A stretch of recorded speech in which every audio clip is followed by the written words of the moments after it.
Okay, we're ready to go? Yes. Yeah. Okay, great. So there should be new sources, new Marmakomos. And I'd like to finish talking, if possible, about the question of, we'll call him the advocate Eid Echad, Messiah. So let me explain what it is again. So this is a very interesting chapter in the Halacha. The Gemara, um, has a difficult couple of lines. This is really what happened.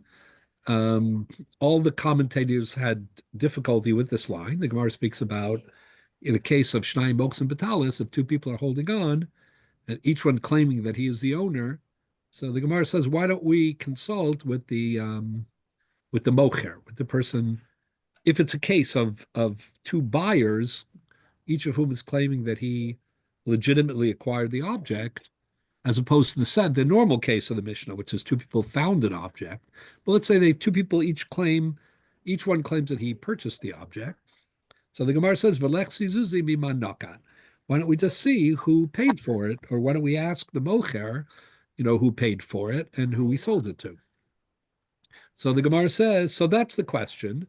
Then the Gemara ultimately gives the answer, "Denakat zuze mitravayu," that the case is a case where both people put down money, and as a result, there's confusion, and therefore it's we can't really trust the memory or whatever of the mocha. So all the Rishonim asked the question. All the Rishonim were bothered. I'm just getting us back to where we were. All the Rishonim were troubled. How does the Gemara even think before it gives its answer that the mocher would be believed, that the person who sold it would be believed? After all, the rule is that we only believe him as long as he's holding on to the object. If he's not holding on to it anymore, he gave it up already, then he has no special yichus, he has no special status. And if that's the case, why do we give him, extra nemanus, extra credibility? So there are different answers to this question. What's so amazing about this little story is that it's a few lines in the Gemara. Everybody has trouble with it. And then, there are like 4 or 5 different suggestions, each of which has created a breakthrough in a way in halachic thinking, meaning the conversation in the Gemara is taken with such great gravity, such great seriousness, that in order to make it smooth, in order to understand it, the great halachic thinkers were motivated to re-examine certain concepts and to expand them and to rethink them and to come up with innovative applications in order to explain these conversations. That's the level of respect and authority that is accorded the conversations of Talmud Bavli.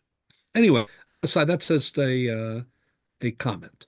But the one of the 4 or 5 innovative suggestions is the one of the Balei Tosas, which is that Eid Echad Misayea, that a advocate, single witness, has the ability to exempt the person whose position he is supporting from taking a shvuah. And just to make it clear, the Gemara in Shavuot stuff, Mem Amud Aleph, says unequivocally that an Eid Echad has the ability to impose a shvuah on Kenegdo, on the person who he's testifying against. That person now has to respond with an oath, and if not, he's going to have to pay. That everybody agrees to. That's known. That's there's no argument about that. However, what became very controversial, but is rooted in this Gemara, is the idea that it also goes in the other direction. That if an Eid Echad is antagonistic to you, you have to take a shvuah to refute him. But also, if an Eid Echad supports you, then if you have an oath obligation, you will be exempted from it. And that is a major debate between the authorities. And we talked last night, breaks it a little bit down geographically, with Provence, right? Somewhere in between, as it is geographically, meaning the Chachmei Ashkenaz and Tzorfat, the Rabbeinu Tam, the Maharam Rutenberg, the Rush. The Rush later moved to Spain, as we know, but he was an Ashkenazi thinker, and initially he lived in Ashkenaz. Um, so all of them think Eid Echad Mitzayeh is Poter Min HaShavua. Most of the Chachmei Sfarad, the Ramban, the Rajba, that whole school think that Eid Echad Mitzayeh is not Poter Min HaShavua. And in the world of Provence, there's debate. The Balamor, at least the way the Ramban and Ravid understood him, thinks that Echad Messiah Rush would is formally. Poter Min What is the HaShavua. downside of having somebody make a shavua? I mean, is there really a negative aspect to requesting a shavua? I mean, what's a downside of him For, taking it? for having an ed make a shavua, if he is an honest No, the ed? aide doesn't take the shvua. If the witness supports, um, if Reuven and Shimon are having a conflict, okay, and as part of the balance of power in that conflict, Reuven is obligated to take an oath. Let's say it's a case of moda b'miktsas. Let's say Reuven, is accused by Shimon. Shimon says you owe me $100, and Reuven says I only owe you 50.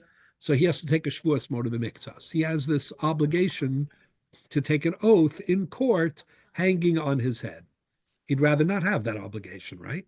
So then Why not? If he's telling the truth, right, because it's still why should he object to the right, shavua? it's still a very scary proposition. He's saying I'm telling the truth, but I shouldn't have to prove it. He'll do it if he has to, but if he doesn't need to, what does he need to take a Sefer Torah and he has the whole world watching him? And the implication is that they suspect him and so on and so forth. So in this case, he has a support of a single witness, not two witnesses, but a single witness. So that's the question: does the single witness who cannot be motzi mammon and cannot be exempt him from mammon if that were the obligation, can he exempt him from a shvua? That's the question.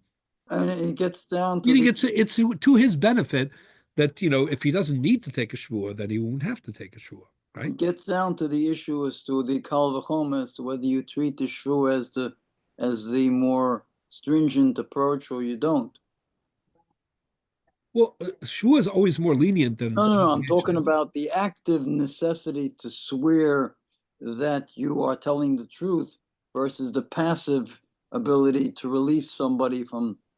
So that's what we discussed already. So and the Rush and the Maram Rutenberg are actually tied together inextricably as Rabbi and Talmud. No, in this.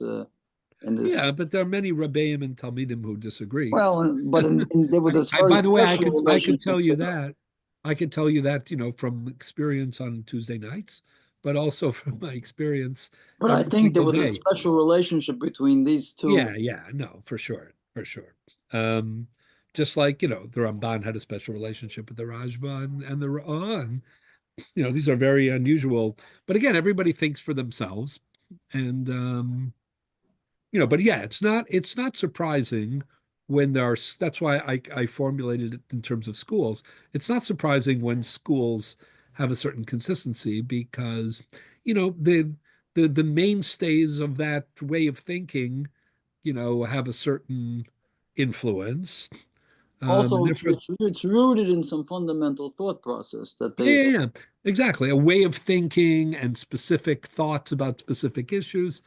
So it's just like, for example, there are different legal schools in halacha as there are in other legal systems, but even more so in halacha. And there's always like a greater consistency within schools because legal theory and the actual Masorah, if you will, the tradition of like a certain school, all of that makes more likely consistency, and but again, it's never completely predictable, by the way, which is a very healthy thing because that always makes for critical thinking and for the independence of great men. So the Rajba disagreed with the Ramban, and the Reeds disagreed with Rabbeinu Tam, and you know, and the Rambam disagreed with the Rimi Gash, and the Rabbi disagreed occasionally with his But father-in-law. usually when they disagree, it's because there's an exceptional situation that they Well, see. and it doesn't be exceptional. Sometimes they just see it differently. No, I'm saying, but What I'm saying is they the see something agreements going are, on here. They view the situation differently. yeah, that could be. But all I'm saying is I agree with you that and this is what I was saying, that there's greater consistency within schools and cultures than there is, without. And there's good reason for that. It's from, good education and thinking a certain way and giving priority, to certain kind of values and principles and understanding them a certain way and so on. I know it's in my own case, as well. Like I have a certain way of looking at Jewish law that, comes from, being a student and having, great teachers. And, every student wants to emulate, not to be a clone and not to lose his independence, but to master the methodology, if you will, and the way of thinking of the people that he admires. So, there is great. I identify with the world of Brisk. In the world of Brisk, there's great value to independence and to independent thinking, and at the same time, you can usually identify a Brisker. He has a certain way of thinking, a certain vocabulary, a certain They mentality. basically tear apart the total to get down to the basic parts Yeah, when thinking. yeah. An And anatomical dissection to find out where the truth is, and then they build it back up. yeah. No, it's a fascinating question. It's a fascinating issue. In the Sephardic world of halachic thinking, it's like in the modern world, is very different than the Lithuanian one, for example. But I don't want to get too far afield. Anyways, the 4%. upshot, the upshot of it all is that there's this massive debate whether or not Eidach Messiah is poter b'shvua daraisa, exempts from a biblical shvua or not. So I wanted to examine a couple more things about this. We talked about it last week. As you said, the Rush, one of the mainstays of his thinking, Rush and the Rambertenberg, is the idea that if it's true that all we know about explicitly is that a single aid can impose a shvua on the person who he contradicts, his antagonist, in other words, that's all we know for sure. But their argument is, as you just indicated, that if that's true, then kol shekain, kal v'chomer, meaning, if I can impose a shvua, on in an attacking way, on the person who, denies what I'm saying, then the ability to defend the person who I'm advocating for should be easier. That's their argument. And the argument of the Tashbates in his commentary in Shita Mekubat says here is the opposite. He says, don't look at it in terms of defending the defendant or attacking the defendant or defending the claimant. It's not about the claimant and the defendant. It's about creating, a need for additional birur, additional clarification, as opposed to, once that's on the table, it's a little bit like what you asked a second ago. You said, like, what's so terrible about taking the shvua once you have the obligation? So in a way, that's what the Rashbat is saying. He's saying, listen, to create the obligation out of nothing, you need to justify. Um, to to to remove it though, once it's there, like, well, why not let him just do it already? So the argument of the Rashbats is the opposite of the argument of the Rush. He's saying instead of looking at who's in a stronger position, the defendant or the claimant, why don't you look at it in terms of, it's easier to ask for more, you know, it's harder to exempt when you already have an obligation. Just to clarify Anyway, the question, Eid Echad Chai B'Shvua comes yeah. about as a Gezeres HaKosev, a Svara. Yes, I mean the Gemara says in Shavuos, we talked about it last week.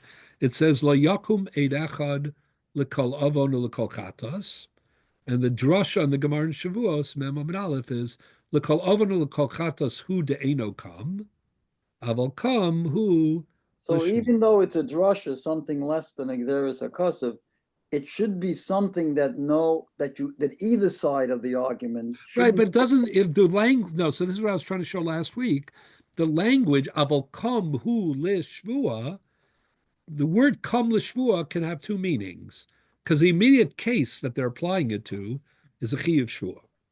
But the word kom But lishvua could mean the category of in shvua. either case, it comes from some kind of a source rather than a svara.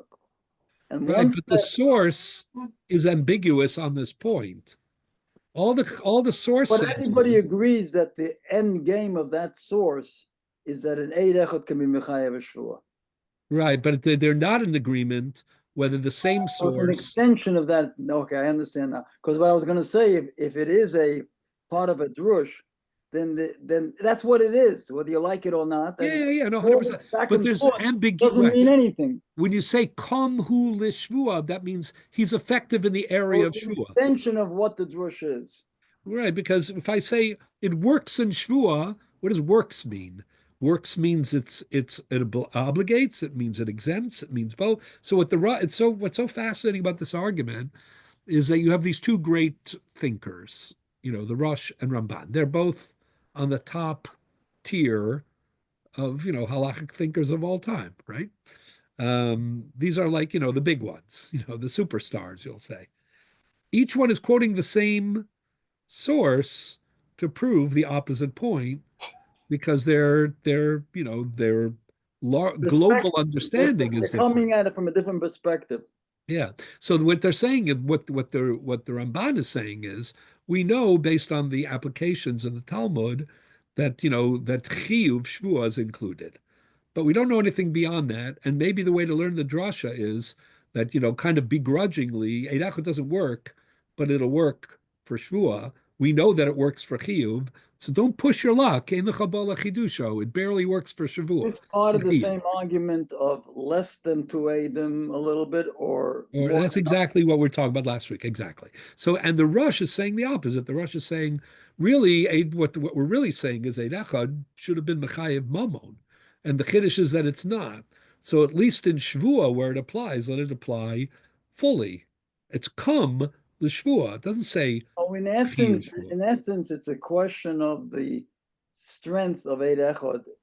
Yeah. One side gives it In the strength, end, it and is. one It's side about gives less strength. right. It's about whether Eid Echad is like a lower level of Eidos or a super level of Nemonus, but it falls very short of Eidos. That's really the But a question. lower level of Eidos definitely makes it stronger. Yeah, yeah. And again, the Gemara in Shavuos itself says, Vitanya, the Gemara says, Kol sheshnayim mechayben oso mamon, Eid Echad mechayev shvua. The Gemara draws a parallel and says, whatever two witnesses can accomplish in actually, obligating or exempting money, there's no limit to that. Two Adam can do anything. So an Eid Echad has that in Shavua. So the way the Rosh read it was, wow, It's a simpler reading for the Rosh. it's a parallel, right? And therefore, in Eidos, do you distinguish between exempting and obligating? No.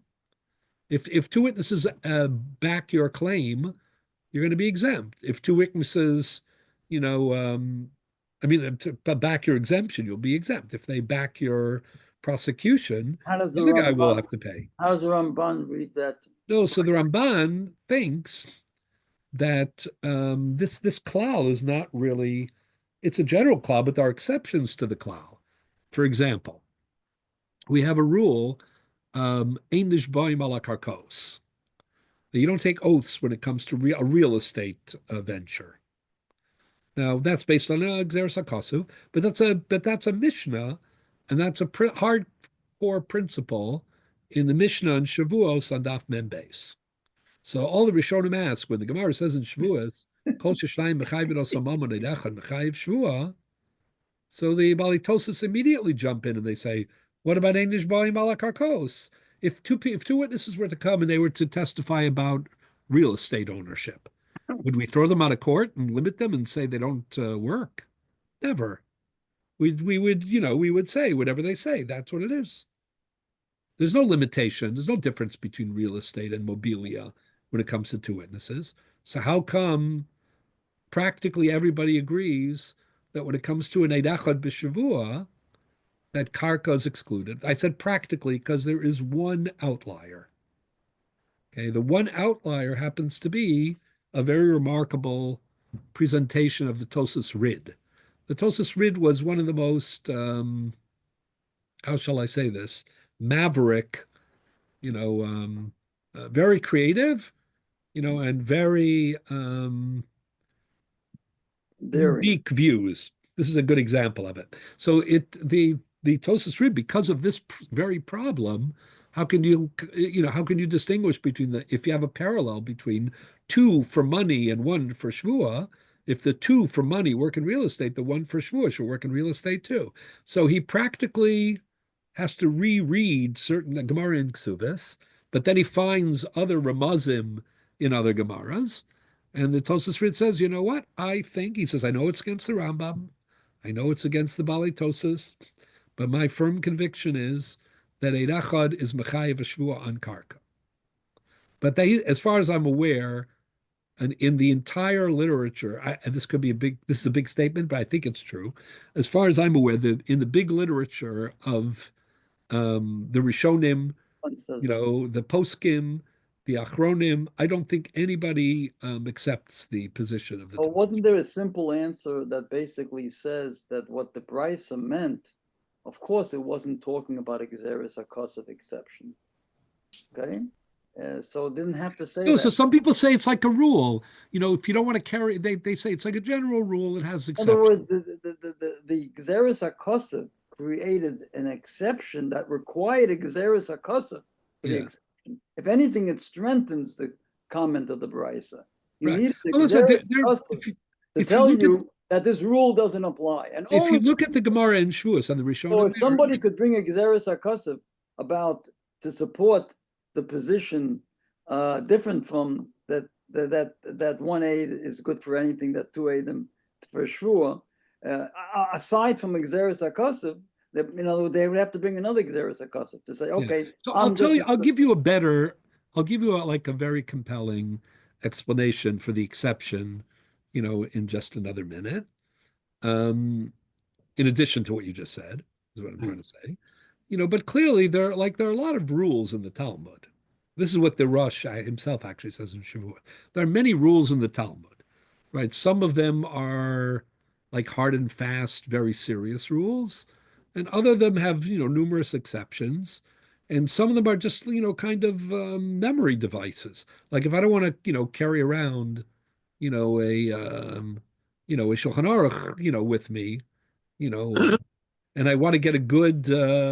I'm not saying there's anything wrong with that. That would be a good thing to do. But if I didn't want to carry one around, or I didn't have one accessible, and I knew this, this principle, right? So mostly it covers me in terms of knowledge, and it reminds me, the parameters, of certain, halachot. That doesn't mean there aren't exceptions. It just means that it's mostly the rule, and I'm on safe ground if I'm not, if I don't have access to authoritative texts. Mostly I know the likely conclusion. You can say, oh, but it's always good to ask your local Orthodox rabbi, which is for sure the case. But if you want to have like an indication what likely is the law, so they give different examples of these kind of klalim, these principles that have exceptions. So that's really what happens to be that the Rosh in Shavuos says that because of the problem of karka. There are others who give a different answer. What they say is as follows. There are two aspects, of the problem. One aspect has to do with let's say the relationship and the power of, Eid Echad vis-a-vis Shnayim Eidim, right? Is it, from the same world? Is it, does it partake of that power, et cetera, et cetera. But there could be certain issues, certain laws that depend not on the power of the mechayev, as we call it, of what it is that triggers the chiyuv, but on how you implement the chiyuv. By which I mean to say, what the Rishonim say is there's a separate din. It's not that Eid Echad doesn't have the ability to create an obligation on karka. It's that there's a separate law that says that an oath is never applied to karka. It's a din chefza shel shvua, right? Doesn't apply to karka. It's nothing to do with the inadequacy of the Eid Echad. Meaning, if the reason that Eid Echad was not Machayev Shvuah and Karka is because of the inadequacy of Eid Echad, then it would be a violation of the rule of Kol Sheshnayim Machayev and also Mamon Eid Echad Machayev Shvuah, because it'd say, oh, it's supposed to be from the same power, and this does to Shvuah what that does It's to not Mamon. on the same But the plane. problem is another problem, and that is there's a separate law, and it's based on another pasuk in the Sugya and Shavuot Staf Membeis, which says Ein nishboim ala karkos, meaning you can have enough power, but in the end of the day, there is no definition of a shvuah ala karka. So that's the other explanation. Is there a reason for it? Is there a logical reason for no shavua on karka? Yeah, it's part. I don't want to get into it right now, but I will say it's part of a much bigger. There are quite a few things that don't apply to karka. For example, the dinim of shmira don't apply fully to karka. Oh no. The din of ona'ah doesn't apply to a karka. The din of geneva and gazela and kefel do not apply to karka. So the reason, in part, for all of that Moti is michaveru. the idea of Why? karka li olam amadas. Metaltalin mobilia is very vulnerable, and we look at its value and we look at its status in the moment, because you can always destroy it and hide it. And therefore, if, for example, take Ono, which you just mentioned. Ono is about pricing. You're not allowed to overprice. So the idea is, when it comes to metaltalin, there is a price, because at the moment, it's worth something. You could destroy it now. So it won't exist in the future. We don't care about what it was worth in the past, and maybe in the future it'll be a different price. It doesn't have that kind of staying power. So it's all about its value in the moment, and its value in the moment is something the marketplace can supply, and therefore there can be overpricing. However, when it comes to karka liolam amadas, you can't hide it, you can't put it in your pocket, and you can't destroy it, and therefore, it's true that it has a market, value, in the moment, but that market value is not the be all and end all, because there's a history of karka, and that history is going to stretch into the future, and what does I say? Location, location, location, and really can't do badly with real estate, because, it'll always come back, there's something to it, right? It's karka liolam omades. So for that reason, a lot of the rules that apply to metaltalin don't apply to karka. We just have to take a large, even the nature of, again, we're getting way off field, but I'm going to get back on field in a minute. But you're asking me good questions, so I'm trying to give you accurate answers. But even the way that we acquire real estate is different than the way that we acquire mobilia. We acquire mobilia in a way that emphasizes often its mobility, and again, its status in the moment. So mishicha, like we pull it into our rishus, or hagba, we pick it up as if to say, we're in control of it, and things like that. But when it comes to karka, one of the ways you acquire karka is through chazaka. You improve it, you work on the land, you make a contribution to it. Such a different mentality. If you improve metaltalin, there's no kin in chazaka but metaltalin. And none of By this the has same to token, do, there's no equivalent to Mashiach or Agbad. First of all, you can't move the land. none of this But has to do with the agrarian society of the time versus, let's say, that's more of a historical point. I'm sure, but these are hardcore, principled, halachic concepts. So the fact that the Talmud is an agrarian society is maybe relevant to on a Drabanan level, or in terms of the emphasis on karka, but the rule, we believe all these are dinim d'oraisa. These are biblical principles. At least these ones are. Not everyone is, but and therefore that's part of our Masorah of Torah Shabbal Peh. And that's true in any generation, whether now again, they did make on a Drabanan level, like enactments and things like that. They made adjustments for living in an agrarian society, and living in a more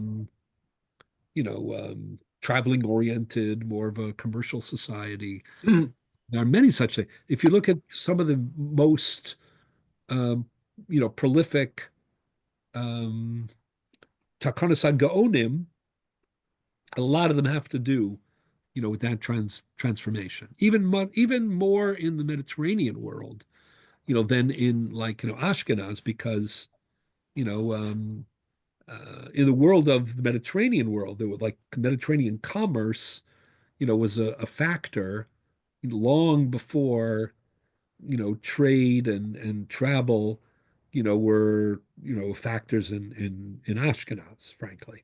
So and in Spain also more than in Ashkenaz.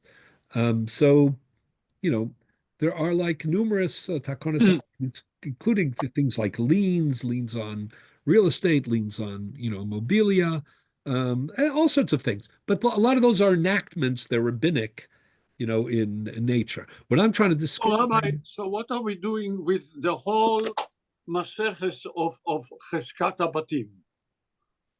If Cheskas, No, because the principle, first of all, I'm talking about those, that's biblical principles, but no, there okay, always will, there, even in the most commercially focused, society, like the Mediterranean world, for example, there was always karka. People still had, land ownership. Um, and the principles in the Cheskas Abatim are not only about, I mean, the name of the parak is, Cheskas Abatim, and it's about controversy, surrounding, ownership and how you establish, that you are the true owner, and so on and so forth. But again, a lot of the principles apply bein b'karka, bein b'metalton, or they apply to, more limited karka. Even if karka isn't the focal point of commerce, people still lived in homes, that had the category of mechubar. So those were always part of Jewish law. I'm just talking about, the question of like making adjustments, certain things that don't work anymore. That, for example, there's a law that, ein makabel edus shelo b'fnei baldin. All things being equal, you're not really allowed to hear testimony, from a witness, if the but with the if the baldin is not present, if the defendant or the whatever isn't present. So the pressure that was put on that institution once people started traveling a lot more, like, as long in the Talmudic period, suppose people were living in their little towns. And again, they were, it was an agrarian kind of a life and a more sedentary life and a life which was more local, meaning people were mostly, in a certain limited geographic, area.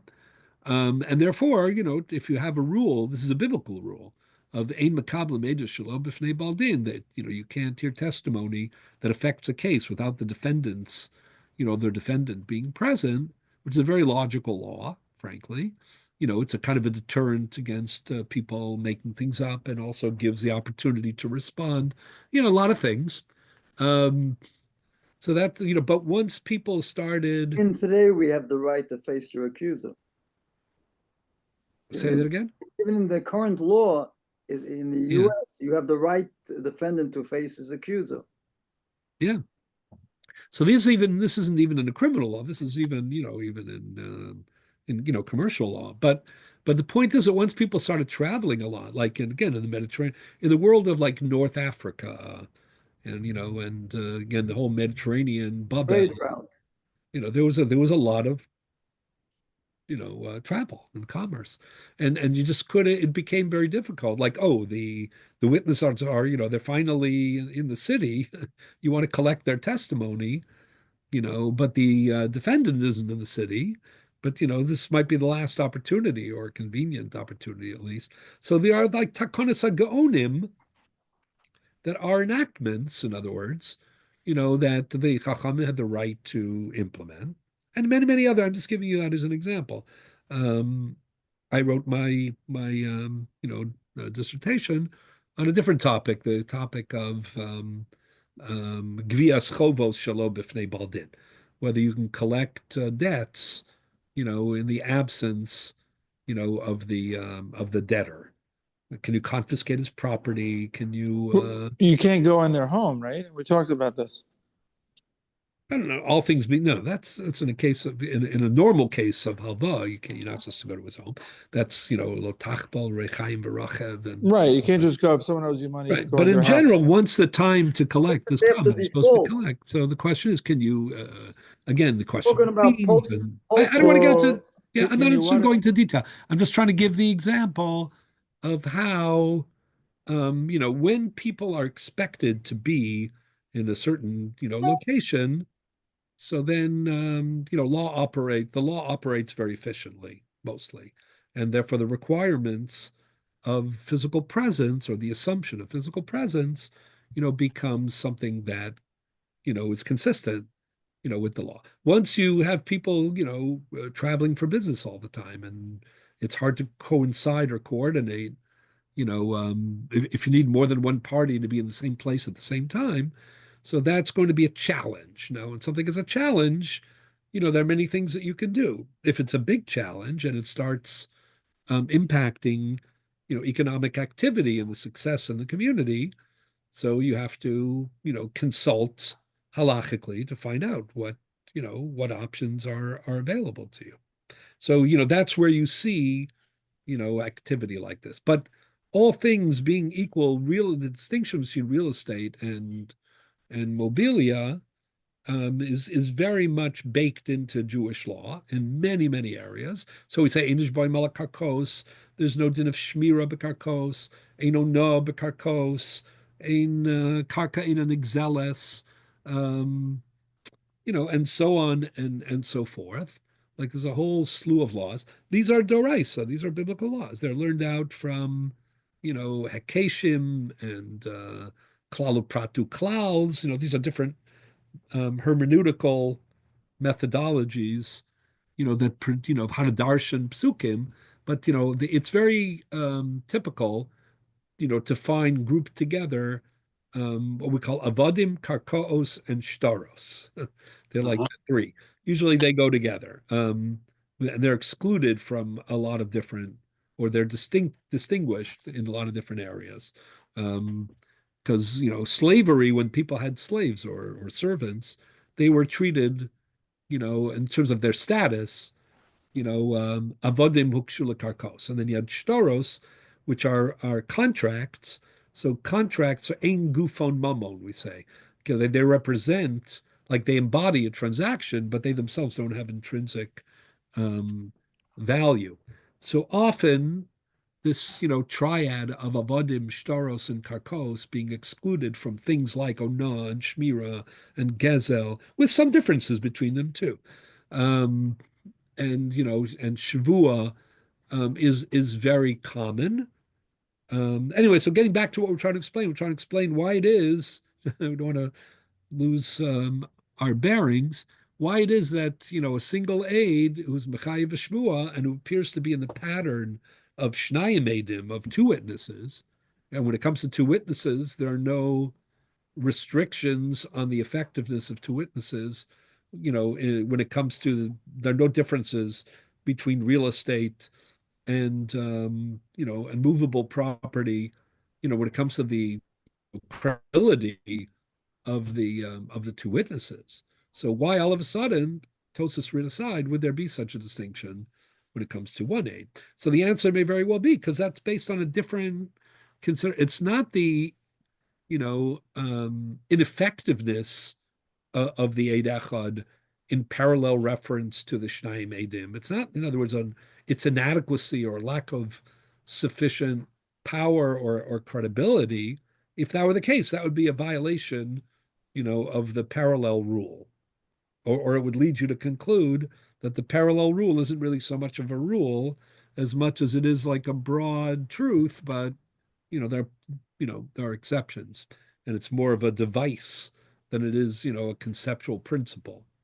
However, in this particular case, the real idea, that's what the Balitosa say at least, and that's what the Yerushalmi seems to say, is that there's a separate principle called Ein Nishbaim ala Karkos, which means that for whatever reason, I tried to give sketch a broad idea about, why Karka is different than Metaltalin. But for whatever the rationale is, leave that aside for the moment. There's just a law in the books that says that you don't take oaths, on karka. So even if the Eid Echad is, the parallel, to Shnai Eidim, on the rule, you're still not going to take an oath on the karka. Nothing to do with Eid Echad. You don't take Murad Mikzas on karka, and you don't take Shvus HaShomrim on karka, and you don't take Shvus Eid Echad on karka, because it isn't in any of these three cases, according to this perspective. It's not you know, it's not the impotence, if you will, of the Murad Mikzas, the Shvus HaShomrim, or the Shvus Eid Echad. It's a different factor which just says we don't take Shvuos on Eid Echad. I'm sorry, on karka. So it's an exception to the rule, but it's not. It's really it's an exception to the rule that says nothing about the effectiveness of the rule. The rule is fully applicable if you take that approach, just that there's an external, additional, consideration that that interferes with this application here, that has nothing to do with the principle of the relationship. Okay, everybody with me on that? Okay. Yep.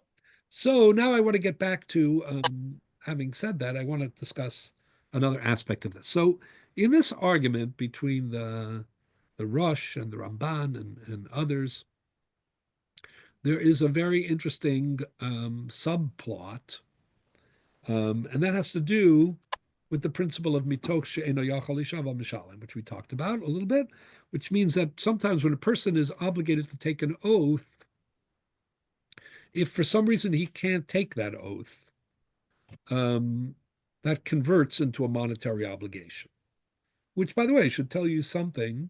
The question is how much it tells you, but at least something about the consequentiality, meaning the substance of what it means to have a chiyuv shvua.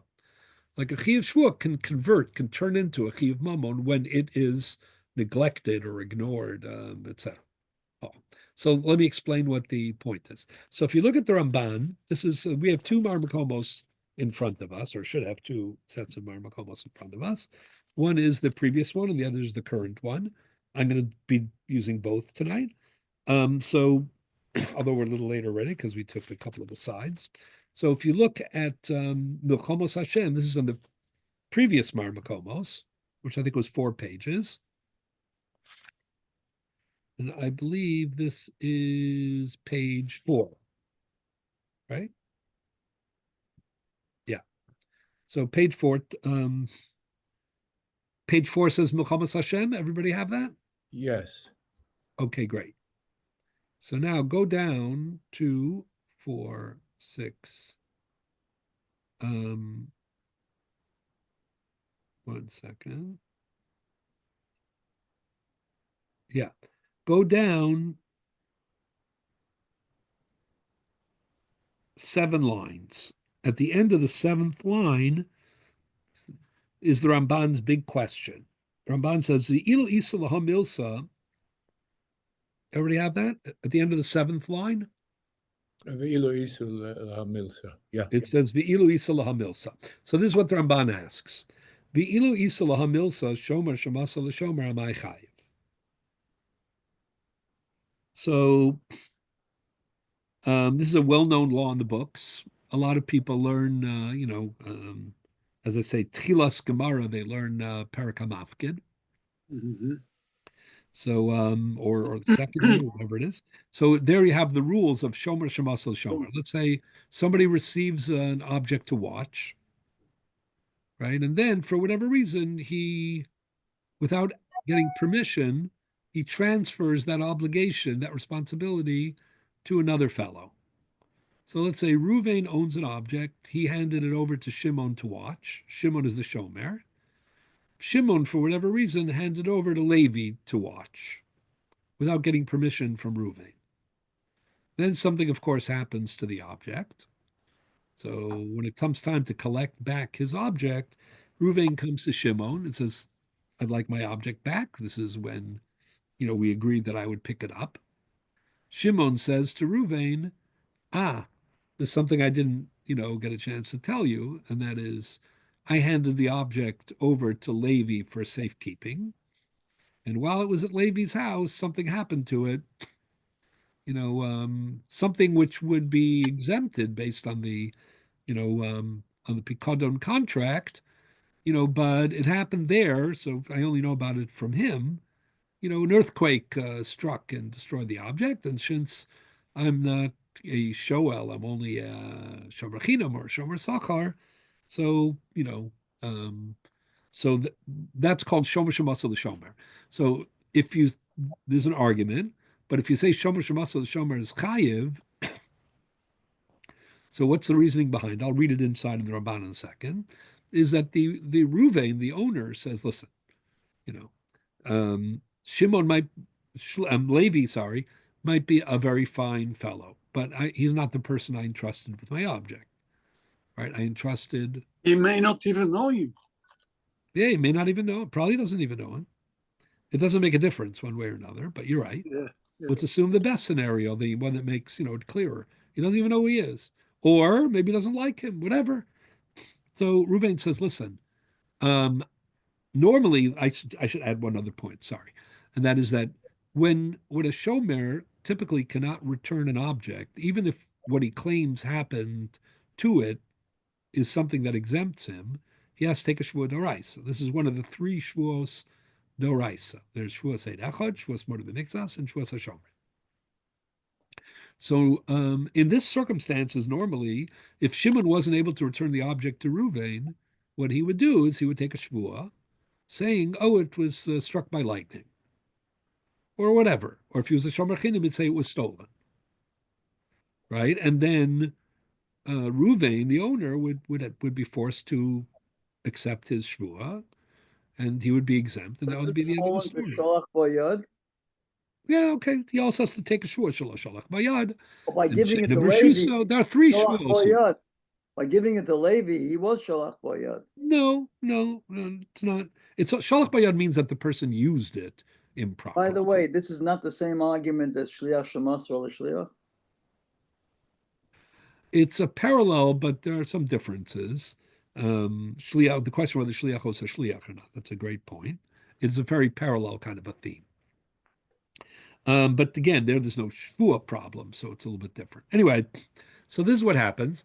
So Reuven comes to Shimon. Shimon says, listen, I trust Levi, and not only that, I can arrange for Levi to make a shvuah doraisa to placate you, to tell you what happened.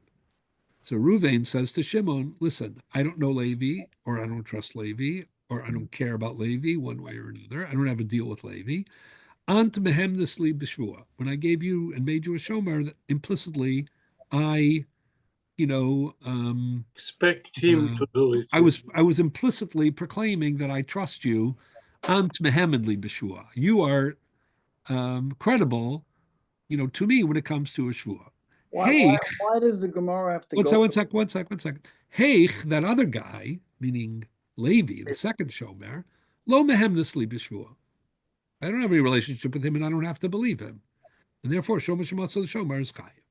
So what the Ramban? Well, I'll look at the inside just for a moment, and then I'll take all the questions. Just let's go back to the Ramban for a moment. So the Ramban says, "Ilu isa laha milsa." If it were true that an eid echad, a single witness, could exempt from a shvuah daraisa, then shomer shemasel shomer my chayiv. Why would we accept the ruling that if a shomer, hands off to another shomer, and then something happens to the object, that the shomer rishon, the first shomer, is chayiv?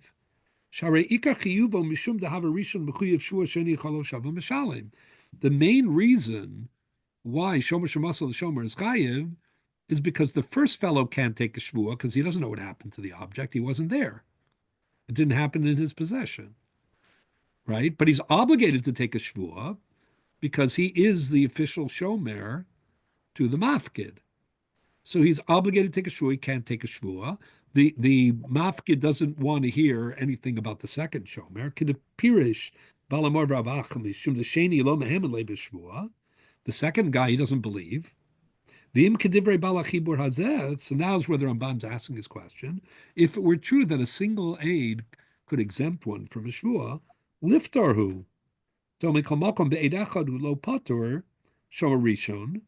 Davagav diu lo toin bari shelo mesa b'pshia kiv she shomer echad ena mechuyev shvua klal. Who is the Eid Echad? The shomer sheni.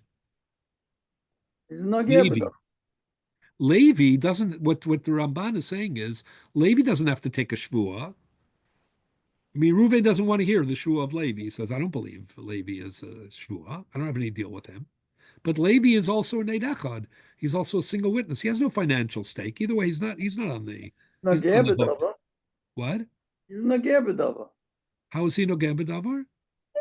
He was watching the object. Right.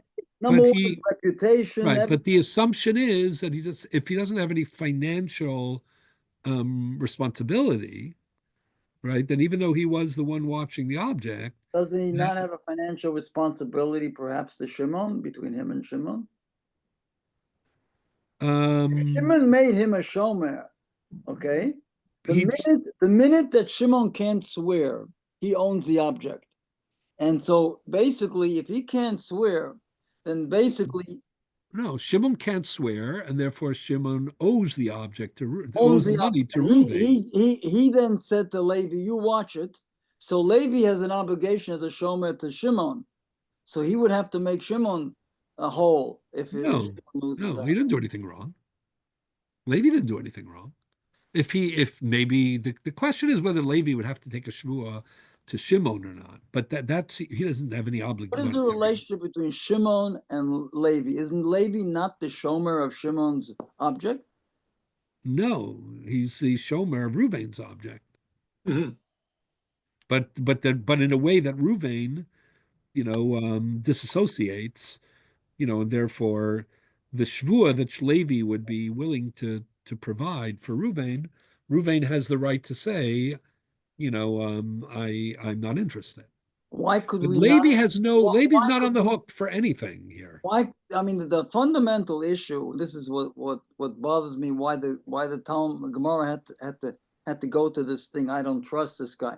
The fundamental question is: does a shomer have a right, or has he breached his obligation? And once he breached it, he's dead. Well, And the answer is there's something have in an between. obligation. Does he have any right whatsoever to make any decision regarding that chayfetz? So My the answer initial is, what feeling you're would be saying no. And what once you're he saying- does that, he's dead. what you're saying is very logical in some respect, but it's also very extreme. Meaning you're assuming that there are only two possibilities. Either the shomer, Rishon has every right to farm out the Shmira, in which case you want to go so far as to say, I understand it, that Reuven has no right to reject Levi's shvua because Shimon had every right to farm it out to him. Or you want to say that Shimon had zero right to give it to Levi, not just that it won't be acknowledged or accepted by Reuven, but that it's almost like an act of negligence on his part by giving it to Levi, in which case, on a certain level, It depends how we rule. he is obligated, not because he can't take the shvua, but because the act of giving over to the second The question shomer is, what are the rules? illegal, and therefore it right. That's what you're suggesting. We get down to what the rules of a shomer are. Does a shomer Right. have a right? But you can understand that there could be, something a little more subtle. Yeah, Instead but of why do saying, we have to go to subtlety when we have something staring us right in the face? What No, is no, the but definition of a shomer? Is Yeah, it but shomer we have shachar? the reason we have to go to subtleties is because the Gemara tells us what the problem is. So from there we can reconstruct the subtleties of what was going on. Because No, I'm questioning the Gemara's Havamin. In other words, you're assuming either the Shomer Rishon has the full let's right say without Levi- any let's say instead of one second. Levi- You're assuming either the Shomer Rishon without consequences has the full right to pass on the object. That's part of his, let's say what we Levi- call his Kiyum Shmira would be al Let's say Yadei. Levi was the Gadol Hador, he was Moshe Rabbeinu. Okay, no one questions his veracity. No one questions that they trust him or whatever. You still would say that that there's something wrong here. What gave you the right to give it to the other person? So I don't think it has anything to do with Reuven's concept of nemonis of Levi. It has to do with a legalism as to what's permitted or Right, not. but that's not what the Gemara says. The Gemara I says, know. I'm asking, why does the Gemara have to right. go to that? So what I'm trying to explain is that while the two extreme views that you are espousing are very logical, and I think they do have roots even in the Shaklavataria of the Gemara and Bava Metzia, other deos in the Gemara, not the Psak. You're saying either a Shomer Rishon has total prerogative. Once he's the Shomer Rishon, he can guard it in any way that he wants. And if part of that means handing it over, farming it over to the second fellow, then the first guy has to live with that, and that includes accepting his shvuah. Or he has zero right, to, make any kind of adjustment without permission, in which case handing it over to the second fellow is tantamount to breaking his contract, and therefore he should be chayiv. Has nothing to do with shvuah. He should be chayiv simply for the breach of the shmira itself. That's what you're saying. Let me raise a question. In the case that the Gemara brings up, let's say Shimon can prove that in a previous time, 3 months ago, Reuven actually gave a chayfetz to Levi to watch. So he trusts him. Right. So that's the Gemara discusses that. Rishonim discuss that. That might make a difference, or it might not make a difference. Meaning, we understand why that might make a difference, and we also understand that in each case the person has the prerogative when he appoints a shomer. But you're right. That might be a good. Though these are all everything you're saying happens to be. I'm not arguing with you on logical grounds. I'm only arguing with you that despite the good logic of the things that you are saying, that your good logic is not comprehensively covering all the reasonable things that can be said.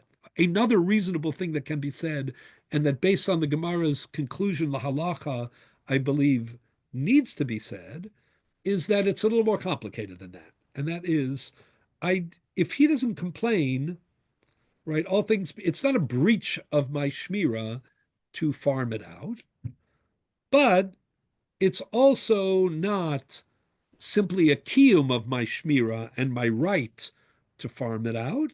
I have the right to farm it out, and if it all comes back well, and there's no problem, it's not shlichus yad or anything like that. But if something does happen, the one area where my farming it out is illegal, or at least it causes me to lose the prerogative to be pater al yedei shvuah. That's what it is. So that's the middle, and that's why the Gemara says that the problem is that he says to him, "Ant mehem nesli b'shvuah, heich lo mehem li b'shvuah," and that's why you're asking a really good question. Another question, which is, and let's say we know that he accepts shvuahs from this guy all the time, or when he can't reach Ruvain, he uses, when he can't reach Shimon, he uses Levi as his go-to shomer, right? These are all good questions. These are all good issues that are discussed in the halacha. But what I'm saying is, the conclusion to be reached here is that, neither of the extremes here are true, meaning he has the right, to hand over the object to someone else. That's not called a breach of his shmira, but the owner has a right to say that, I have certain rights, especially in Kabbalah Sashvua. Has the right, but he's taking a risk. Exactly. And the reason it's a risk, and it's an acceptable risk, is because the owner has rights too. And part of his rights are, what he agreed to, and not, it's not anything but a breach he agreed to. There can be things that aren't a breach, but he didn't agree to them, and therefore he's not open to accepting of this other shvuah. Anyway, the bigger point is that the Ramban is saying something quite amazing. The Ramban says, listen, why is the Shomer Shemaso Shomer Chayiv? Because the shvuah that would be poter, the shomer, is not being taken here, can't be taken here. Right? Why can't it be taken? Because Ruvain, the mafkid, right, is adamant that, he's not interested in Levi, and therefore, and Shimon doesn't know. Shimon can't take the shvuah in this case. It didn't happen in his barn on his watch. And therefore, Shimon has the obligation of the Shvuah. The only way we get out of it would be if, Levi would be acceptable to Reuven, but Reuven has the right to say, I'm not interested, right? And therefore, it's mitok she'ein yachol lishav mishalem. Shimon has a chiyuv to be nishba. He can't do it in this case, and therefore the rule is when somebody owes a shvuah but they can't deliver, then that converts into a chiyuv mamon. So, but what the Ramban is saying is it only converts into a chiyuv mamon because you can't take the shvuah. But let's say there was a scenario that you were exempt from the shvuah, right? Let's say two witnesses were around, and they were at the house of Levi, and they saw that the lightning struck the object, and that's why it was destroyed. There wouldn't be a need for a shvuah, because the two Eidim would have said what happened, and they would have been poter the chi of shvuah, right? But if Eid Echad B'Sayeya is poter min shvuah, then that should be good enough too. So Levi, now you're by the way, again, your question is totally on mark. I'm just trying to explain to you that technically it isn't so. You're asking, well, Levi is the Ein L'cha Nogea B'Davar Yoser Mi Levi, because he's being made al Ma'isa Atzmo. And there's something to what you're saying. There's a lot to what you're saying. However, it doesn't as long as what the Ramban is saying is, as long as he does implicitly, as long as he doesn't have an economic interest, meaning he's not on the hook for this money either way. So that's not a Nogea B'Davar that excludes him from being an Eid Echad. And if he's an Eid Echad and he's Messiah, the Shomer Rishon, right, then he should exempt him from the Shvuah. Not that you force Reuven to take the Shvuah from Levi, but that Levi can be, who is Messiah, can exempt. It's like he It's no difference. He forswears the whole thing, if you don't mind the pun, to begin with. Like you don't get that far. You don't get to the point of. So this is the point. This is what the Ramban says. So what's so fascinating, therefore the Ramban says, you see from here that Eid Echad B'Sayeya is not poter shvuah. What's so fascinating is. Say again? There's no difference if Levi is a Shomer Chinam or a Shomer Sacha. So the Gemara itself discusses that in a mafkid. Because then he has an economic interest. No, well, not really. I mean, let's assume in this case that he doesn't. But the Gemara does discuss whether if you went up or down in Shmira, would it make a difference? Right? In other words, the Gemara uses the expression in a mafkid, grue gari l'shmiraso, or so in other words, Shimon was a Shomer Chinam, and Shimon and Levi became a Shomer Sacha, for example. Right. It's complicated. I just don't want to get into that now because that'll get us too ensconced in that topic. But that's what grue, gare, and iluye, aile. The Gemara itself says, oh, maybe shomer shomer would be patur if you improved, the level, of responsibility, so for example, a shoel is like chai for everything except for beis machas malacha. So if you give it to a shoel, in some level, that's more acceptable because you've increased the insurance. It's complicated because he's using it, but that's also okay. So you want to make it easier? No, you're right. So let's say a shomer chinam to a shomer sacha. Okay, so there's no using it, but shomer chinam is only chayiv for pshia. Shomer sacha is chayiv also for gneva v'aveda. Right. So I'm saying this is an issue that the Gemara addresses. In a mafkid. What is it? Lamed Dalid, Lamed Hey. That's what the Gemara discusses. Okay. Anyways, what's so fascinating is, so this is the Ramban's big proof. So if you look at the Rush, look back on page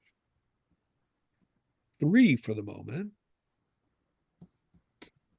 The Rush quotes this argument or this proof and addresses it. He doesn't quote it in the name of the Ramban. Maybe that's because he also calls it a kushya shel hevel, like an empty question. He's very dismissive of the question.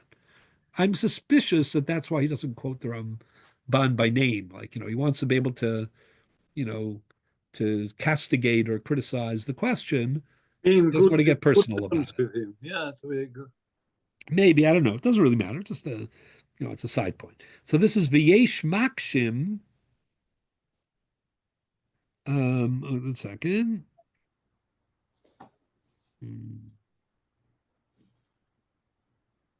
V'yesh Makshim Hevel. Nehod Omer Lekama and Lamed Vav Amid Aleph. Sorry. So Lamed Vav Amid Aleph. Do you see in parentheses? This is about 3, 6, 9, 12. I would say by 18 or 18, 19 lines from the top of the page on page 3. And in the middle of, you'll see it's very distinctive. In the middle of the line, there's a parentheses that says Daf Lamed Vav Aleph. Everybody have that?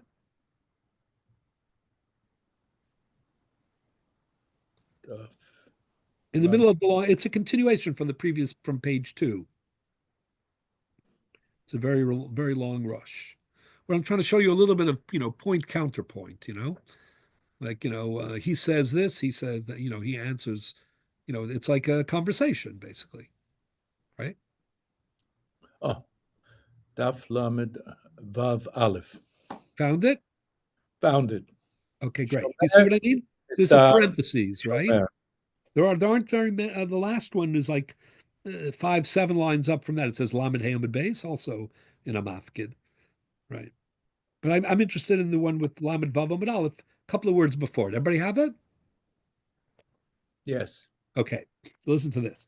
V'yesh Makshin Hevel. Again, that's a critical, not critical essential, but critical meaning criticism, comment. It's, a very derisive way of saying, some people ask, a frivolous or an empty question. This is the phrase I use. The Ramban doesn't quote it, but the Rosh does. At mehem li b'shvua, I believe you, Ms. Ruvain the Mafkid saying to Levi, to Shimon the Shomer, I believe you with a shvua. We have a personal relationship. I'm entrusting you. But Heich, meaning Levi, the person you gave it to, lo mehem li b'shvua. I don't have to accept this shvua. And therefore, the question is, that's a reason to be chayiv, since he can't take the shvua. Therefore, it's chayiv. Am I chayiv? Yifterenu shomer hasheni. Let Levi come forward, not to be nishba, but to be made to testify as an eid achad, be'eduso, right? Mishvuaso shu chayiv. Let him, let him exempt Ruvain from having to take the shvua. The only reason Reuven has to pay is because he's obligated to take the shvua and he can't. But if you can get him not to be obligated, if you can remove his obligation, if you can neutralize his obligation, then for all intents and purposes, he wouldn't be obligated, right? And he wouldn't have to pay. That's the question. So listen how the Rosh answers it. Velo kosha midi. This isn't a question at all. He called it a kusha shel havel, right? The chiyuva derishon. The reason the first guy has to pay is because he can't swear. And Ruvain, the owner, doesn't want to accept the second guy's shvua. But if that's the case, and the fact is that there's an outstanding shvua that can't be taken, then that converts the chiyuv shvua into a chiyuv mamon. The eined echad poter michiyuv mamon. So with this, again, he called it a kusha shel havel, but it isn't so simple. It's a very subtle in between situation. What happens here? What happens in every case of mitoch, what we call mitoch she'eno yachal lishava b'shalim? A person has an obligation to take an oath, a biblical oath, and for whatever reason he can't take it. So we say if he can't take it, he's got to pay. So is he paying because he can't take the shvua, or because the when he couldn't take the shvua converted into a chi of No, we mamon. said was the shua was his get out of jail card. We've had this conversation. The shua was his get out of jail card, so he didn't take the shua, so he has to deal with the consequences. Right? We've had this conversation. Right. We have the conversation is that's one perspective, and that's exactly what the Rosh and the Ramban are arguing about. What's the other perspective? The other perspective is that really he just has a chiyuv shvua. It's not a get out of jail card. It's not an exemption for the chiyuv mamon. But if you can't or won't, give me the thing that you owe me, and the only thing you can give me is something more, then you have to give me the more. Ooh, the L'mainaf Kamina. I'm not hearing the difference. The difference is exactly this question that we're discussing right now, which is Eid Echad has, according to the Rosh, Eid Echad Misayeh has the ability to exempt you from a shvua. But if this isn't a shvua, it's a get out of jail card, if as you said, or a ptur mamon. He doesn't have that ability. But if it really is a chiyuv shvua that then converts because you can't take it, so you've got to give me something. You have to give me something more. I like to, to my students, I use we talked about it last week also in a different context, but what I call the taxi cab, example. But What's the example? I'm sorry, I don't remember you teaching us this. What's the taxi cab example? have you taken a taxi cab? Yes, too many times. Okay, but not an Uber though. Whatever. Because the Uber you pay, that's what they pointed out to me, that it's soon going to be an old-fashioned, example. The Uber you pay by credit card, right? Right. But the taxi cab you used to pay by cash. Yeah, but you can still pay with a credit card. So let's say you're riding in the cab. This is my mushal that I like. Yes. You're riding in the cab, and when you finish the ride, he tells you that it's $8. $12. Right. You only have a $20 bill, and he claims he has no change. Right. So what happens then? You don't pay him, or you pay him the 20? It's happened to me before. You find someone to give you the change. You make him give you. That's why you're just you're a much more practical person than I am. But you would give him the 20 because you're in a rush to give the shir and you're learning Torah and you'd move on. Right. I'm getting calls from Jacob Gold saying, you're late, Rabbi. Okay. Should we daven Mariv before you come, maybe? And I'm Okay. thinking, oh, the traffic is terrible. So I'm going to start finding somebody to give me change on the street. So how does this relate to what we're talking about, the taxi and So mashal? what do I owe him? Do I owe him $20? No, I owe him $12. Yeah, correct. But sometimes in order to pay, if you can't pay him what you owe him, you have to pay him. The next best thing is you sometimes have to pay him more. But that's a question of overpay. So you owe him a shvua, Yes. right? But you can't so take. you're saying so paying the thing is overpaying. Yes, so you're not paying him because you owe him money. You're paying him because you can't So give him what you owe him. Sure. So you're really overpaying. Right. So now So that's the Misayeh. machlokas, whether you're overpaying or you're paying what you should pay. Right, but here it isn't just overpaying, because here it's the same example, but the point is this Eid Echad Misayeh coming to exempt from money or coming to exempt from a shua? So what the Rosh is saying is, the reason that this isn't a good proof, Eid Echad Misayeh can be poter from a shua, but once it's B'toshen Echol Hashem Mishalem, what it proves is that you really owe money, and you're getting away with what you call a get out of jail free card. You're getting an exemption through a shvua. So you don't have the exemption, but you really owe the money. And now the Eid Echad Misayeh is trying to get you out of money. He can't do that, so it's not a good proof. But what the Ramban is saying is, just because it converts into money doesn't mean that it isn't fundamentally an obligation of a shvua. You really owe him $12. Say a shvua is $12, right? But you can't give him the $12 because you don't have it. You have no way to give him that, so you've got to give him the money. But you don't owe him the money; you owe him the shvua. So if an Eid Echad Misayeh comes along, the question is he exempting you now from $20, or is he exempting you from the shvua, which is worth $12?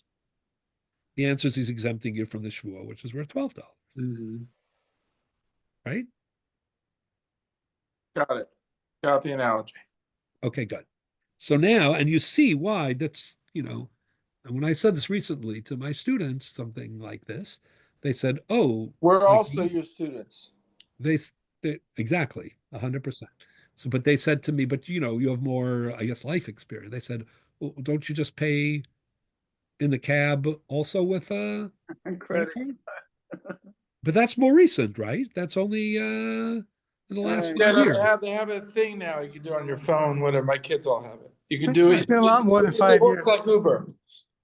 That's what I'm saying. If you take an Uber or if you pay, you now have the app or the credit card, whatever. That's a different story. We're losing out on these experiences. The next generation is going to need a different mashal. The next generation is going to be in trouble. Well, let's move on with that. Okay. No, I'm optimistic. I think we can make the adjustment. But that's what I was trying to say. So now I wanted to share with you, even though it's a little late, the Xosachoshen's contribution to this. That's in the new Marmakomos, because it's a really interesting take. I'm going to tell you his first objection, first point, because that's relevant to what we're discussing. And then I won't have time, so I'm just going to tell you the rest of it. And then maybe we could talk more about it, and we'll try to finish this all up next week. But if you look in the new Marmakomos that we provided, look at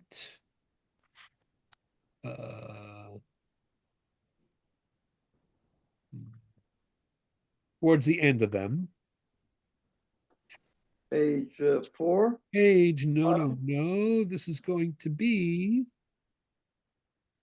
page like Sosa Choshen Siman 6 or 7, where it says Sosa Choshen Siman Pezayin Sif Katan Tes. That's page 4, I think. 4 of 7, the bottom. Is it? 4 of 7, could be. First let's look at the Shach. Thoughts for Iker? It says on top of the Ksos, it says Shach Choshen Mishpat Siman Pezayin Sif Katan Tezayin. I'm guessing it's like page 6. Page 6.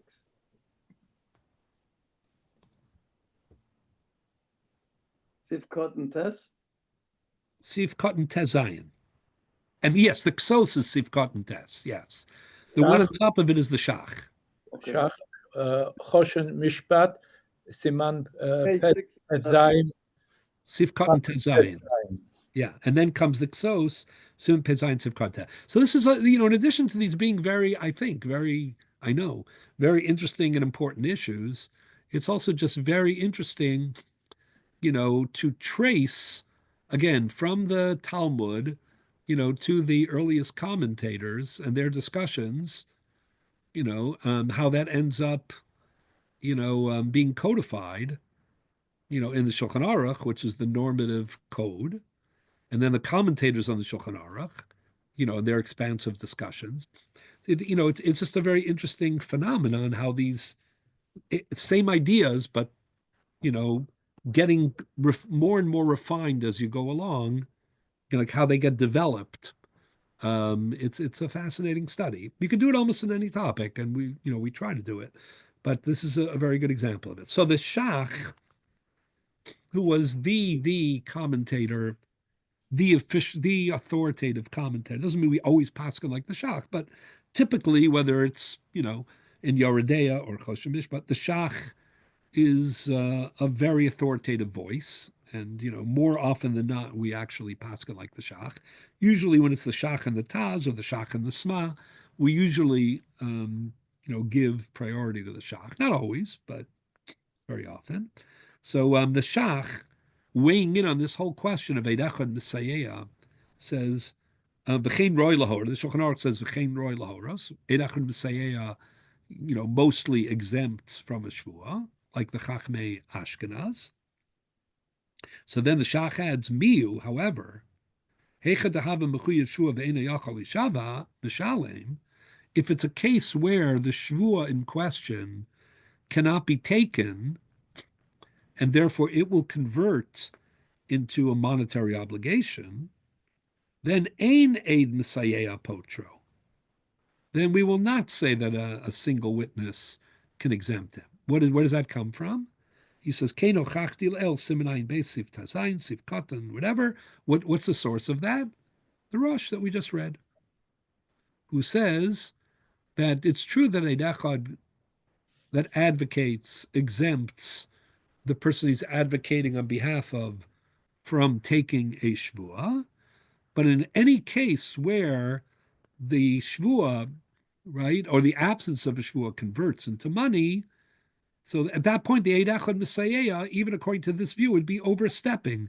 It would be de facto as if the Eid Echad Messiah was exempting from money, and that would not be acceptable. That is the Shach is basically saying, I hereby rule in accordance with the Rosh against the Ramban. We know that now because we're looking at this discussion with the background from a position of strength, the background knowledge of the earlier sources. So this is the Shach saying, I'm with the Rosh. However, so then now look at the Ksosachoshen, Simon Pezayin, Sivkot and Tes. So he starts off by quoting the Shach. V'chein roy lahoros, kosav hashach, miu hechad havam b'chuyiv shuv en yachol l'shavam b'shalem, ein eid Messiah potro ayin sham. Says, you look what the Shach wrote, but the Shach basically said that Eid Echad exempt the advocate from a shvuah, except when it's a situation which converts already into chiyuv mam. So the Ksos here expands a little bit. Makor hadin, the source of this law is Meharush, Perkama de Bamitzia, V'yesh Makshin Hevel, the Omar Lekaman Shomer Shemasel Shomer, you can skip 3 lines, until the words Ad Kan Lashona. Ad Kan Lashona means end quote. So basically, the Kso says, you want to know what the Shach is based on? It's the Rosh and Bab Mitzia. Good. And then he adds, Umizeh Don Hashach, based on this conversation of the Rosh and the Ramban, and the Rosh's Psak. This is the basis of the Shach's ruling, the Eined Echad Messiah Poter, Heichadu Mechuyev Shuv, Ein Yachal L'Shava Mishal. However, it says the Ksos, you'll see that I boldened the main part here, so it would be clearer. The Lianias Daiti, says the Ksos, which literally means, in my humble opinion, but just because people have humble opinions doesn't mean that they're not strong opinions, right? So these are not, shrinking violets. These are all very powerful thinkers. They're very, their conclusions, are based on like a lifetime of study and immersion. And, this is what they live and breathe, and they feel very strongly. So it's a phrase, in my humble opinion, but these are, for sure, humble people, but strong minded convictions as well. He says, Nira dezelo have a momon.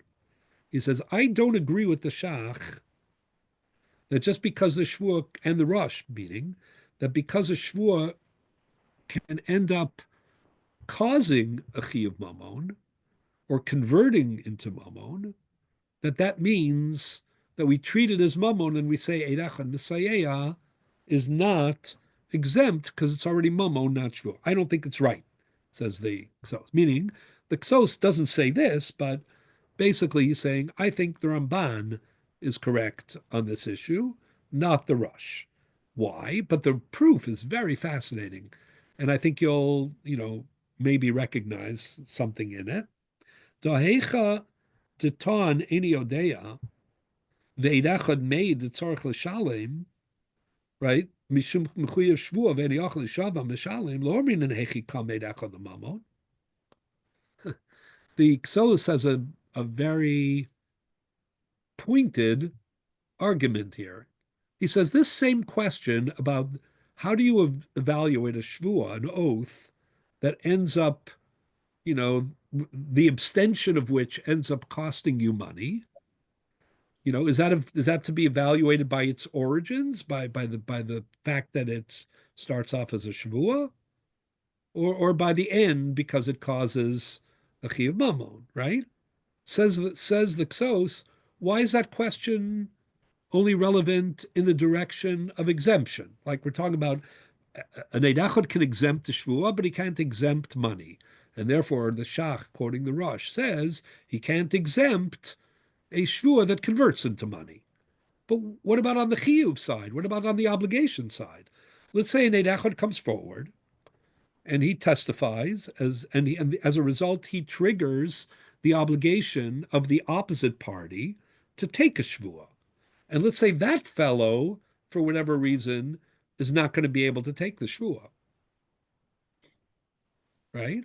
So isn't it true that de facto, meaning sof, in the end, the chiyuv that the Eid Echad initiates is going to result in the other party paying money. He's going to be mechuyev shvuah ve'eni yachal l'shava mishal. He's not going to be able to take the shvuah that the Eid. It starts off. It's exactly the same, structurally the same. In both cases, we're talking about mitoch she'ena yachal l'shava mishal. We're talking about something that begins as an obligation to take an oath in a situation where the oath taker doesn't have the ability, the capacity to take the oath. And in both cases, we're wondering, do we define this by its origins, by the Chiyuv Shvuah part, or do we define it by its end, the Chiyuv Mammon part? Says the Ksos, no one ever said, and this factually is true, no one ever said, it would be against numerous passages in the Talmud, that an Eid Echad cannot impose a Shvuah, right? Which in turn, if it can't be taken, will trigger Mammon, because it would end up being that an Eid Echad was Mechayev Mammon. No one ever said that. Some of the most the opposite. 1 second. Exactly. Well, Some of the most explicit, not there are other cases too, but there are Shuvas HaShomrim and there are Modim Mixas cases of Bitoch Sheni Cholisham Mishalim. It's not so clear they're exactly the same, but broadly speaking. But the most famous cases of Mitoch She'eno Yachal Yishava Mishalim, of a case where the person's not able to take the shvuah and it converts him to Chiyuv Mammon, happen to be cases that are triggered by an Eid Echad. The most famous being something we talked about earlier in the year called Naska D'Rababa. So the Ksos makes a brilliant point here. He says, what? The Rush is saying that because it ends up converting into money, the rule of Eid Echad Misayea, Poter B'Shvuah, won't apply because there's a monetary consequence. Well, why doesn't he say the same thing? Or why wouldn't you say the same thing, which we know we don't, on the way to the obligation? Not on the, you're only saying it about the exemption, not about the obligation. Say it anytime an Eid Echad imposes a Shvuah that fundamentally cannot be taken, right? And therefore would turn into Mammon, it's all disqualified. Because it would be de facto an Eid Echad being Mechayev Mammon. Says the Ksos, we don't say that. And now this should echo something in everybody's mind. Maybe there's a difference between exempting and obligating. But that's ironic, because that's also part of the debate. That's part of the debate between the Rosh and the Ramban too. That's where we started. That was the whole beginning. That's how we started. So we're back to that, but in a different application. Right there, we were talking about just the principle of Eid Echad Misayea itself. If Eid Echad is Mechayev Shua, is it Kol Shekain Mechayev Potami Shua, or not Kol Shekain? Go around and get to the end.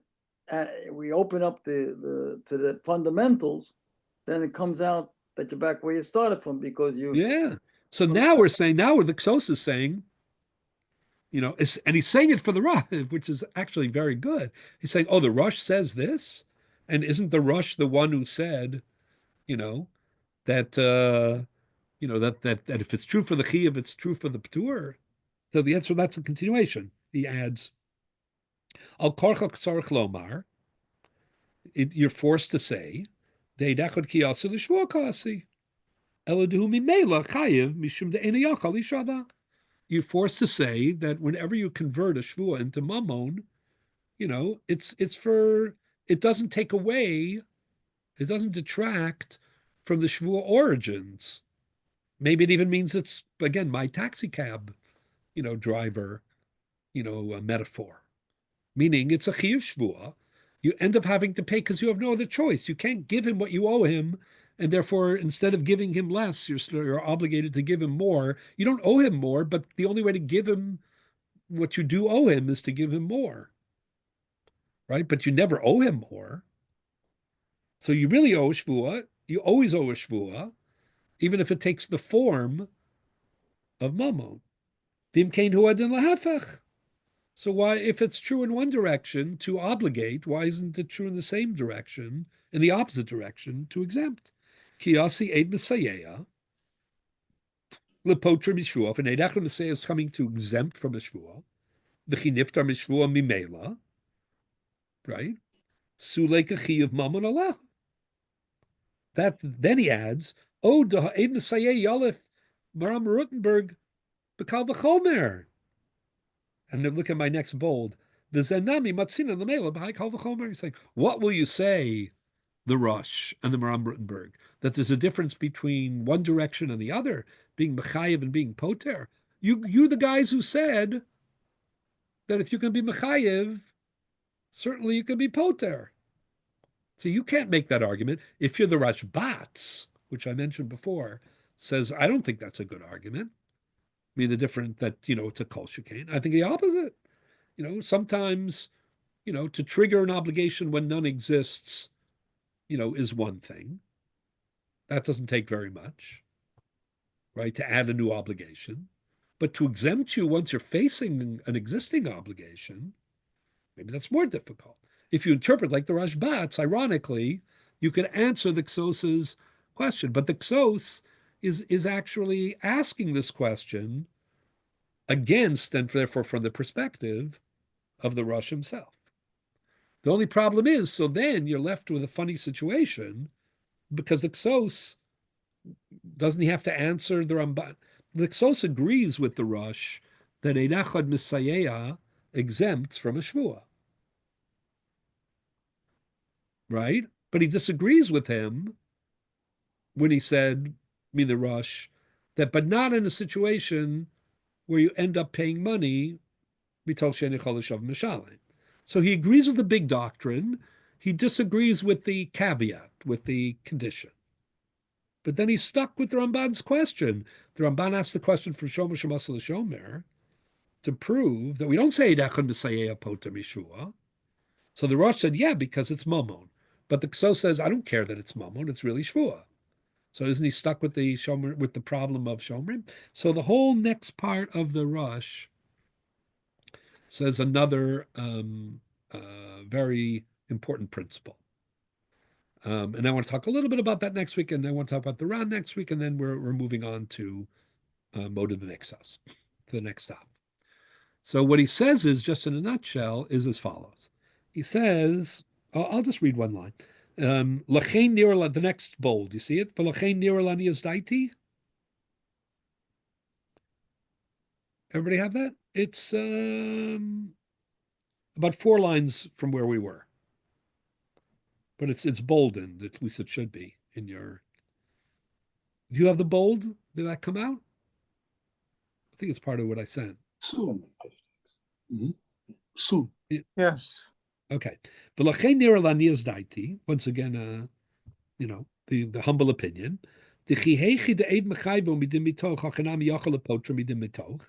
Says, I stick by my guns. There's no difference between obligating and exempting. When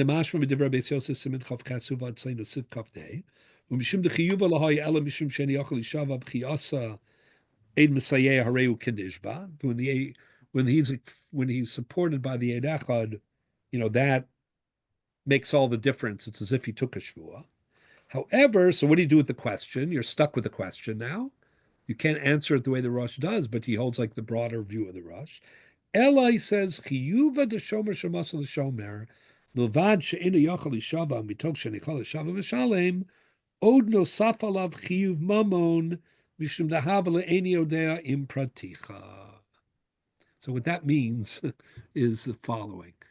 Normally, most people think, like our tendency to think, and the majority view actually is, there are 3 Shvuos Doraisa, as we keep saying. There's Shvuos Eid Echad, single aid. There's Shvuos Moed B'Miktzas, or a person admits part of the obligation. And the Shvuos Shomrim. Shvuos HaShomrim is very singular because it's the only 3 of the 3 that Nishboim al Tainas Shema, meaning the Mafgid the person who owns the object and who gave it over, he doesn't know what happened to the object. At least most cases he doesn't, because it didn't happen where he would see it. He's not asserting, oh, you stole my object, oh, you were negligent about my object. He just says, I want my object back. Right? The shomer says, oh, it was hit by lightning. Assuming he's not a shomer. Let's say he's a shomer sachar or shomer china. Says it was hit by lightning. What does the owner say then? It wasn't hit by lightning? No, he doesn't know. So what does he say? He says, listen, I gave you my object. I'm entitled to it back. You're telling me that it got hit by lightning and you're exempt? The least you can do is clarify that in Bezdin. Give me the best birur clarification that you can give me. So that's called nishbayim al taina shema. Like in Moda B'Miktzas, you can't say maybe you owe me $100, right? They'll laugh him out of court. He has to say you owe me $100. But in Shvus HaShomrim, he doesn't have to say you owe me, you were negligent. He has to say, I want to know what happened to my object. So normally most people, and this is mostly true, think that Shvus HaShomrim is the weakest obligation of the three Shvuos because, it's not a clash between two baris. It's Shema and the other guy's being Mavarer. However, what the Ksos HaChoshen says is something fascinating, and it has roots in the Rambam and the Rimigash, which he doesn't quote, but I'll explain it a little bit next week. The way that they explain it is turning everything on its head. They say, listen, how come it's Taina Shema, and yet he can get him to swear? There's a chazaka that the stuff was, that the... Wait. So the answer is because all the reason that the Shvu itself stems from the Chi of Hashava. When I give you the object, at that moment, you have to do one of two things. You have to either return the object to me, that's called the Chi of Hashava, or you have to clarify what happened to it. It's like a lie. Then what happens? So he'll clarify. So what happens to the item? No. If he clarifies in a way, we believe him with a shvua. I'm talking about clarifying with a shvua. He takes a shvua in Bezin and he says it was a lightning strike. It's almost like a cheskas chai. In other words. So this is what he says. He compares it to any. So with this, I conclude. I'm sorry we went over time, but there's a mission at the end of Masechet Bava Kama that distinguishes between two types of Eini Odeas. Like you say to somebody, the guy says, I don't know. There are two I don't knows. There's an I don't know called Eini Odea im Hischayavti. I don't know that I'm obligated. And there's an Eini Odea that's Eini Odea im Praticha. Actual. I know that I was obligated. I'm not sure if I paid you back. Is there a difference between saying I don't know if I paid you back or I don't know if I was ever obligated? So the Mishnah says yes. Eini Odea im Hischayavti is patur. Because the chazaka, you have to prove that you were, he's saying, as far as I know, I never owed you money. But if I say, I admit that I owed you money, I'm not sure if I paid you back, then the burden of proof is on me to prove, since I agree that I owed you money, the vadai, the motzi midei vadai is that I owe you money. So what the Ksos HaChoshen is saying is, there's a special din in Shvuos HaShomrim. Most people think the reason that it's the most kula of Shvuos because it's Nishba al Taina Shema. The other guy doesn't. But that's not really what it's going on. The reason that it's Nishba al Taina Shema is because the default obligation is that you owe me either the object or a Shvua type explanation. Because that's the last chazaka that existed. Right. So the Cheskas Chiyuv is any.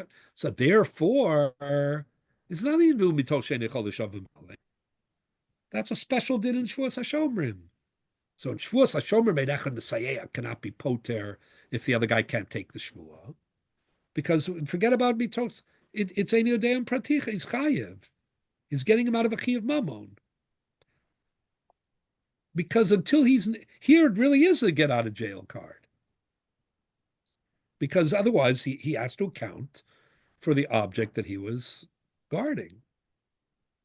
But that's not true in other Shavuos. So this turns everything on its head. What most people think that Shavuos HaShomrim is the weakest Shavuot ends up, according to Ksos HaChoshen, being the strongest obligation Okay. So next time I want to speak about another one other case or one other issue, and that is whether an Eid Echad is mechayev a shvua, and then another Eid Echad comes to be poter shvua. Is that different than being trying to be poter shvuas more to the mixas or Interesting. shvua? Can maybe knock each other out, cancel each other. Okay. So I want to speak a little bit about that next week, and then we move on to another big topic, but that's Gimel, starting Gimel Amud Aleph through about Hey Amud Aleph, and that will be the theme of Modeh B'Miktsas, one of the three Shuos D'Oraisa. That's why it's good that we're doing a little bit of Shuos Eid Echad on the way, because these are the big principles of Tainus Mamon and Motzi Mechaver Al-Varaya and Chiyuv Shvua. Here in the first parak of Bava Metzia, that's really the meat of these topics. So have a good week, everyone. Sure. Thank you. Look forward to continuing. Yeah. Thank you. Thank you. Good night.